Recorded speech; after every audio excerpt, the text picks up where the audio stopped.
But now let's get analysis. We are now joined via Zoom by political analyst, Professor Sethuleho Matebesi. Prof, thank you so much for your time this afternoon. So a lot to unpack. Let's get your analysis then on some of the interesting developments during the nomination process last night and into the early hours of this morning. Let's start with who is out at the moment. Of course, we saw Didi Mabuza declining nomination as deputy president, even after she'd assured members that she would accept nomination on the floor. Dr. Dlamini Zuma also declining nomination. What can we read into it? Perhaps let's start with the outgoing deputy president then.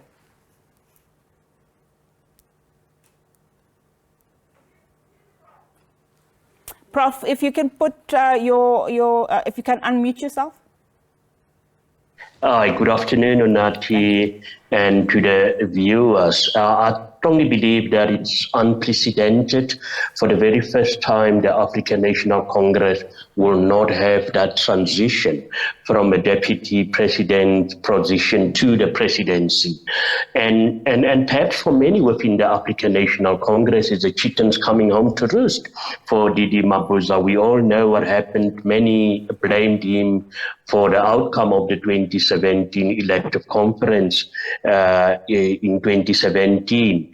And that in itself, perhaps, I strongly believe that from his side was a calculated move to say, will he stand a chance and not to embarrass himself? Let him, and he decided perhaps it will be best if he does not even try to contest his position for re-election again.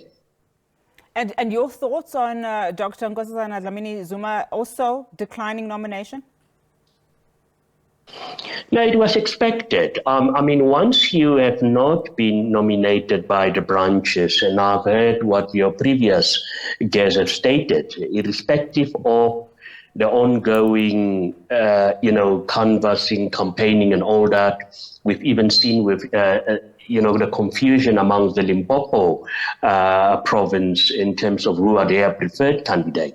Once you have not been nominated by the provinces, it almost becomes very difficult, unlike in other positions perhaps where it's an issue of gender parity.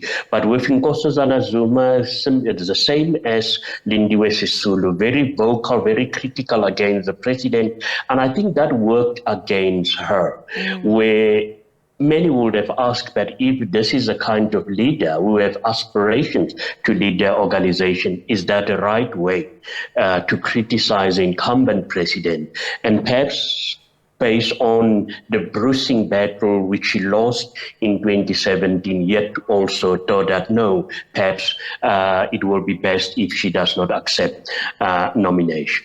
I'm glad you mentioned Lindiwe Sisulu. How would you then characterize her campaigning? I mean, it became very clear last night, even as she accepted nomination for treasurer but didn't meet the criteria, she's received very poor support from ANC branches.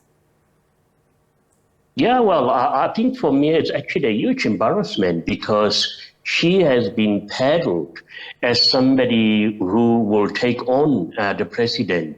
And I would not say her campaign, because she came forth in the public indicating that for her, it's not about the presidential race. But she started already in February with a very scathing critique against the leadership of President Cyril Ramaphosa. And many hailed her for being brave, but bravery in politics and emotions will not win you, the day, and perhaps persuade provinces to support you. And many thought that perhaps somebody like Lindiwe Sisulu, even if she's nominated from the floor, will be able to make that threshold of 25%. But this, once again, and I've said it many times, that the women within the African National Congress, the youth within the African National Congress, are trying to advance the interests of these male-dominated leadership structures of the African National Congress. They're trying to use the very same dirty tricks that men have been using within the African National Congress leadership battles for many years. And I thought that it's the same like Nkosazana Zuma and many others who suddenly, were so brave to raise their voices against the incumbent president. And the question is, where has these voices of reason been during the previous reign of the former president Jacob Zuma? Because this also gives us an indication of the kind of leaders they are. They raise their voices, they criticize us when it suits them, but when it matters for the public there and for many other ANC members, they decide to keep mum. But for me, I don't know whether she will recover from this, and I even predict that I will be very surprised if President Cyril Ramaphosa is elected again, that she will form part of his next cabinet. Let's stay then on that, that course of gender parity very quickly, Prof. I mean, of course, we talked about a number of developments that, occurred during that nomination process. Several women nominated. Let's talk about that now. Nominations for First Deputy Secretary General Nomvula Mokonyane and Tina Jumat Peterson. Of course, Phoebe Potgieter declining nomination. I want you to talk a little bit about, the re-emergence, if it were, of Tina, as well as nominations for Second Deputy Secretary General Marubeni Ramakgopa, as we saw, my colleague was interviewing her earlier, and Ronalda Nalumango. And then Gwen Ramakgopa, of course, being nominated for Treasurer together with Bejani Chauke, Pulemabe and Mzwandile Masina. Just that contingent of women that have been nominated.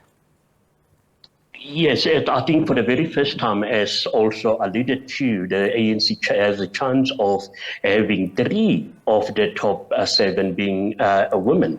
But for me, what was important about this whole gender parity, and also I think what will dominate my discussion this afternoon, it's calculated risk, taking a calculated actions. And this is exactly what Dr. Gwen Ramakgopa did when she declined the first nomination, because there have already been 2 women in the position for ANC First Deputy Secretary General. So I think for me, that was a clever move. And she stands it, even if she loses out, but it's, it's once again, perhaps it was a broader picture to say, even if I'm going to lose out, but at least I will be advancing the interest of women by vying for this position of ANC, Treasurer General. Prof, thank you so much for your analysis. Really do appreciate it. Of course, we'll continue to give you analysis of the ANC conference. Of course, that was Prof. Matebesi.